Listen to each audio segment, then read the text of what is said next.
अस्सलाम वालेकुम, मुझे जमील फ़ारूकी कहते हैं। आप मेरा ऑफिशियल यूट्यूब चैनल देख रहे हैं। इस वक्त मैं मरी में मौजूद हूँ। आज पीर का दिन है, 20 तारीख़ है, 20 दिसंबर है। दिसंबर अपने अख्ताम की जानिब गामज़न है और दिसंबर से जनवरी होने में सिर्फ 10 दिन का वक्त रह गया है। उसके बाद हम 2021 से 2022 के अंदर दाखिल हो जाएंगे। पाकिस्तान के अंदर बड़ी पॉजिटिव तब्दीलियां हमें देखने को मिली हैं, लेकिन जो तब्दीली के नाम पर लाने की बात की गई थी, उसके नताइज खैबर पख्तूनख्वा में ज़रा मुख्तलिफ दिखाई दे रहे हैं। मैंने गुज़िश्ता दिनों एक बात की थी जिसको लेकर मुझसे बार बार सवाल किया जा रहा है और कहा यह जा रहा है कि जमील फ़ारूकी साहब, आपने तो कहा था कि खान साहब उतने ही पॉपुलर हैं, उनकी पॉपुलैरिटी में कमी नहीं आई, तो फिर उनको मेजर अपसेट का क्यों सामना करना पड़ा है केपीके के अंदर। तो मैंने इस चीज़ को बड़ा डिटेल में एनालाइज़ किया। देखें, एक शख्स की अपनी जो पर्सनल पॉपुलैरिटी है उसके अंदर, और उस पॉपुलैरिटी को वोटर में ट्रांसलेट करने के अंदर बड़ा फ़र्क होता है। एक शख्स है, मैं शाहरुख खान की एग्जांपल दे देता हूँ।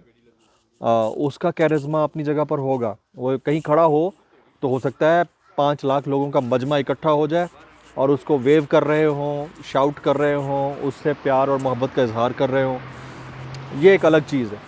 लेकिन अगर शाहरुख खान किसी इलेक्शन में कंटेस्ट करे या अपने नाम के ऊपर कुछ लोगों को इलेक्शन कंटेस्ट करवाए और उनको वोट ना पड़े, तो ये एक अलग चीज़ है। तो 2018 में तो जो वोट पड़ा खान साहब को, लेकिन बल्दियाती इंतखाबात में जिस तरह से JUI फे के लोगों को कामयाबी मिली है और एक अपसेट शिकस्त का सामना करना पड़ा है पाकिस्तान तहरीक इंसाफ को, तो वो क्वेश्चनेबल है।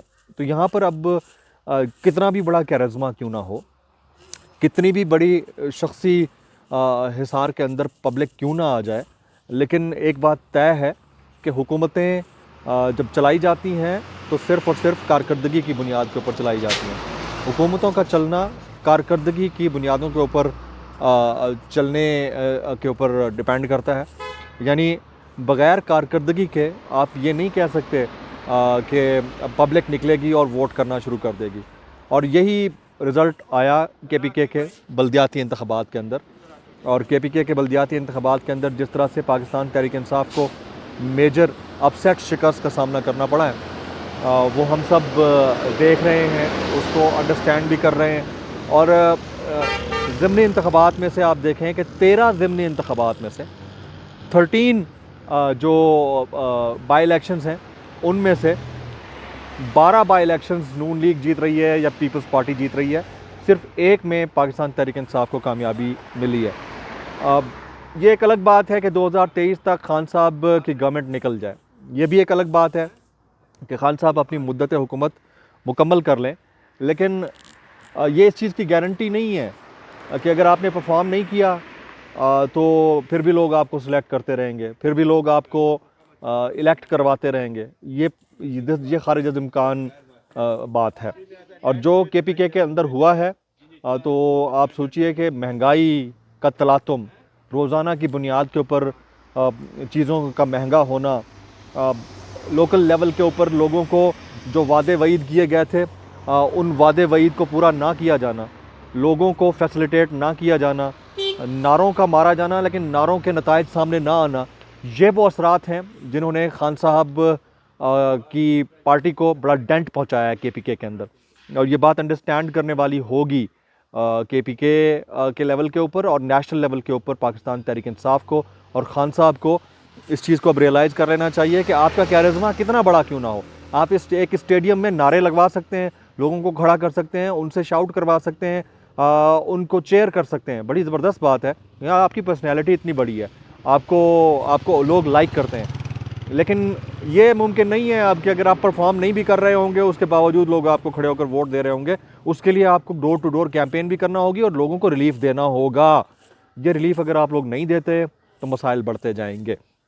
आज अता तारड़ साहब ने भी एक अजीब बात कर दी है और उन्होंने कहा कि फवाद चौधरी साहब ने सर तोड़ कोशिशें कर ली कि किसी तरह पाकिस्तान मुस्लिम लीग नवाज़ में शामिल हो सकें, लेकिन उनकी बात नहीं मानी गई।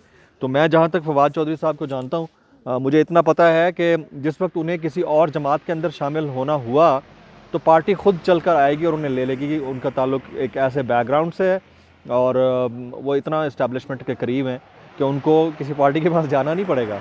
पार्टी खुद चल के आएगी और उन्हें रख लेगी। हमने माजी में देखा, मुशर्रफ साहब की पार्टी में थे, फिर पीपल्स पार्टी में आए, फिर एक इंडिपेंडेंट एनालिस्ट के तौर पर, फिर प्रोग्राम एंकर के तौर पर, उसके बाद फिर पाकिस्तान तहरीक इंसाफ ज्वाइन कर ली। तो ऐसे लोगों को पार्टियां खुद बुलाती हैं, खुद पार्टियां चल के आती हैं, ऐसे लोगों को जाना नहीं पड़ता। मेरे ख्याल में अता साहब ने ये अपने बतूता बन के बहुत बड़ी बोंगी मारी है, उन्हें ये बोंगी नहीं मारनी चाहिए। कुछ दिन पहले इस तरह की एक बोंगी जस्टिस वजीउद्दीन अहमद साहब ने भी मार दी है। तो हो सकता है कि अखराजात की मद में पार्टी को पैसा जाता हो और ये चीज़ें होती हैं, लेकिन अखलाकी बदनीयती की बात होती है कि अगर आपको ओहदा नहीं मिला तो आप 5-7 साल बाद खड़े हो जाएं और किसी के ऊपर भी इल्ज़ाम लगा दें। तो बर्डन ऑफ प्रूफ इस सूरत में जस्टिस साहब के ऊपर ही जाता है। इसी तरह से अता साहब ने अगर इल्ज़ाम लगाया है कि फवाद चौधरी साहब PMLN ज्वाइन करना चाहते थे, तो उनको साबित भी करना पड़ेगा। कोई कॉल, कोई रब्ता, कोई टेक्स्ट मैसेज, कोई स्क्रीनशॉट वो अगर शेयर कर देते ना तो फिर उनकी बात में वज़न भी होता। बहरहाल, having said this all, from this point मरी, मैं वेदर इन्जॉय कर रहा हूँ। इस वक्त टेम्परेचर जो है वो -1 है और पीछे आप मेरे हल्की हल्की जो है आप बर्फ़ देख सकते होंगे। तो -1 टेम्परेचर के अंदर मुल्क के अंदर सियासी हिद्दत में इजाफ़ा हो रहा है। 25 दिन पहले तक खबर थी कि खान साहब जा सकते हैं, लेकिन अब इत्तलात ये हैं कि वो अपना टाइम पूरा करेंगे। लेकिन ये जो उन्हें एक फॉर्चून टाइम मिल गया है ना, हनीमून पीरियड से निकल कर टाइम कंप्लीट करने का, इस फॉर्चून टाइम में अगर आप वो रिलीफ पब्लिक को ट्रांसलेट नहीं करते तो I am sure about this fact कि फिर खान साहब अगले इंतखाबात में शायद जगह ना बना पाएँ। ये 1-1.5 साल इनको वेकअप कॉल के तौर पर यूज़ करना होगा। जिस तरह इन्होंने बड़े पॉजिटिव अभी OIC का सेशन पाकिस्तान के अंदर हुआ, ये कॉस्मेटिक पॉजिटिविटी है। जिस दिन महंगाई में थोड़ी सी कमी आई और आपके जो नुमाइंदे हैं उन्होंने जाकर लोगों को खुद से कांटेक्ट किया और उनके मसाइल हल करने की बात की, उनकी नौकरियां, उनकी मुलाजमतें, उनके बच्चों का ख्याल यूनियन लेवल के ऊपर, मेरे ख्याल में 1 साल ज़्यादा टाइम है, 6 महीने के अंदर लोग फिर से फाइट बैक करेंगे और आपको सपोर्ट करेंगे। मेरी तरफ से यही कुछ। आज पीर का दिन है, 20 तारीख़ है, मैं इस वक्त मरी में मौजूद हूँ और इसी तरह नेशनल पॉलिटिक्स के ऊपर मज़ीद आपसे बातचीत जारी रहेगी। अगर आपने मेरा चैनल सब्सक्राइब नहीं किया, सब्सक्राइब कीजिए, बेल आइकन ज़रूर दबाइएगा। जमील फ़ारूकी को आज के व्लॉग से इजाज़त दीजिए।